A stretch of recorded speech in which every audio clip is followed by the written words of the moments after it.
Revelation chapter 13, verse 16 through 18. And he causeth all, both small and great, rich and poor, free and bond, to receive a mark in their right hand or in their foreheads, and that no man might buy or sell, save he that had the mark, or the name of the beast, or the number of his name. Here is wisdom. Let him that has understanding count the number of the beast, for it is the number of a man, and his number is 666. I want to move on to the microchip, which senses COVID-19 in your body before symptoms and filters the virus from the blood before. It's being developed by the Pentagon. Your thoughts on this? Yeah, so, all the conspiracy theorists out there, right, who went around saying, hey, they're creating this microchip and it's going to be inserted into your body. It's going to come with the vaccine. And folks in the media were like, oh, you people are crazy. There's no microchip. Then the Pentagon comes out and says, hey, actually, we have a microchip. Folks in the media were like, oh, you people are crazy. There's no microchip. Then the Pentagon comes out and says, hey, actually, we have a microchip. Folks in the media were like, oh, you people are crazy. There's no microchip.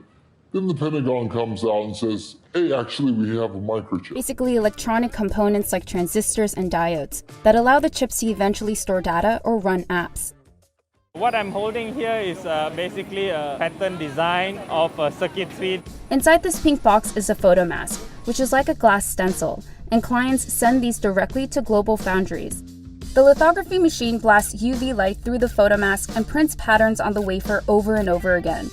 The difference between an advanced chip for a 5G smartphone versus one for your credit card comes down to the type of wavelength that's used. Shorter wavelengths mean you can etch finer features and get more performance out of the chips. Some of these transistors are so small that they're measured in nanometers compared to DNA strands.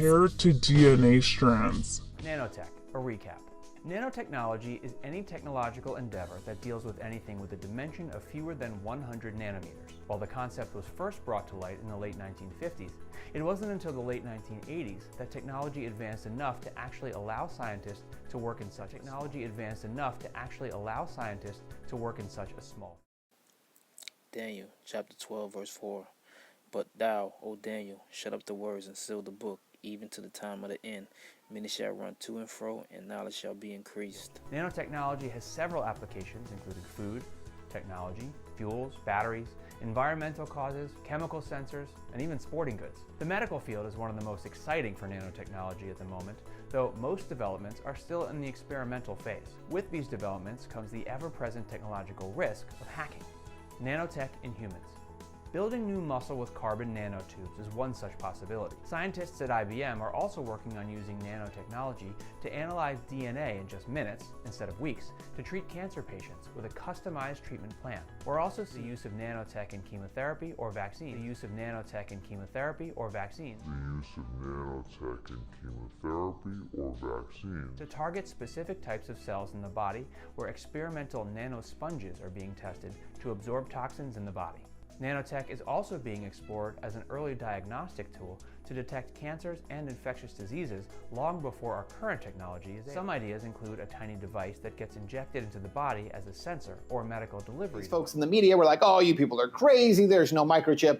Then the Pentagon comes out and says, hey, actually, we have a microchip. This all sounds positive, but there's a downside too. Is it secure? Tiny nano devices are typically controlled by a program on a traditional electronic device like a computer, smartphone, or server, meaning they could be very hackable. Some digital security experts posit that a single nanoparticle in the body with its own processor could be hacked. But they also say that if someone had more than one particle in the body, which many treatments would require. They said they're still studying how long the protection of the vaccines lasts, but they are planning for the possibility we'll need booster shots. We got to hear from Dr. David Kessler at the hearing today. He was FDA commissioner under Presidents George H.W. Bush and Bill Clinton, and now for the Biden administration, he essentially leads what used to be Operation Warp Speed, and he doesn't speak publicly much. Here's what he said about boosters.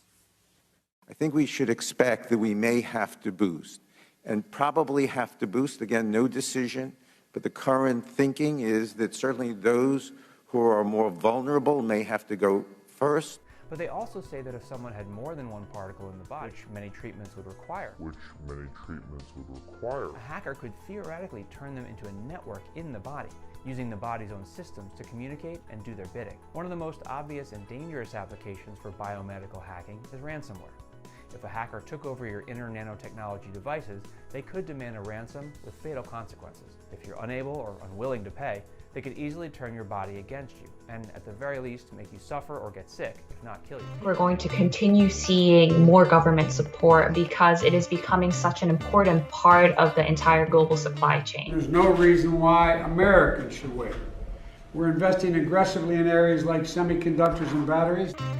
The Biden administration has proposed $50 billion to boost America's chip production. A new technology that is actually very much on the verge of reality that is being fielded is we could have a sensor maybe on the surface of our head, or maybe implanted somewhere in our body, in our brain, or something that allows us to interact directly with our communications gear, our processing gear, our weapon systems, and so on. But now imagine we take that technology and we can control robots at a distance with it. Even fly drones. You put this sensor on and you think the right way, and you can increase the speed of the fan by thinking and controlling that thought with direct-to-mind or mind-machine interfacing. With that type of capability, you could control all sorts of buttons and mechanisms in equipment. Mind-machine interfaces will have many applications in both civilian and military life. But there are those who believe that this same technology could also be used by DARPA as a form of mind control. Like their counterparts at the CIA, DARPA-funded researchers have spent decades investigating how the human mind can be altered. In 1965, DARPA launched Project Pandora, which studied the possibility of using microwave radiation to control human behavior. The project reportedly ended in 1969, but DARPA's investigation of how machines can affect and possibly control the brain continues to this day. There are explicit programs of DARPA to read and write to human brains, whether it's through direct implants within the brain or wearing some kind of cap. So these things are being worked on, and we know that. So what's the next step? Maybe the next step is we can send instructions and information to an actual person from a distance with this kind of technology to let another person control their actions. But that could be something that could be malicious. If there's some way to do it from a distance, a much greater distance than something that you can wear on your scalp, that would be the ultimate technological achievement that would fall into this realm of mind control and direct human-machine interface that DARPA may well want to keep secret. In the near future, DARPA may possess the technology to remotely control the human mind. But as concerning as that may be, according to some scientists, a more permanent kind of mind control technology is looming.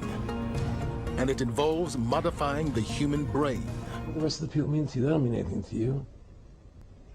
They're just serfs, they're just people. You know, it was just a lack of caring, you know, and that's just not who I was. It was just sort of like cold, you know, it was just like cold, you know, and I used to say to him, what's the point of all this? You have all the money in the world you need, you have all the power you need, what's the point? You know, what's the end goal? And he said the end goal is to get everybody chipped, to control the whole society, to have the bankers, the elite people, you know, the bankers and some governor controlling the world. And I said, do all the people in the Council on Foreign Relations believe this way you do? He said, no. You know, most of them believe they're doing the right thing. A lot of them believe it's better off being socialistic. You know, we have to convince people that that socialism is really capitalism.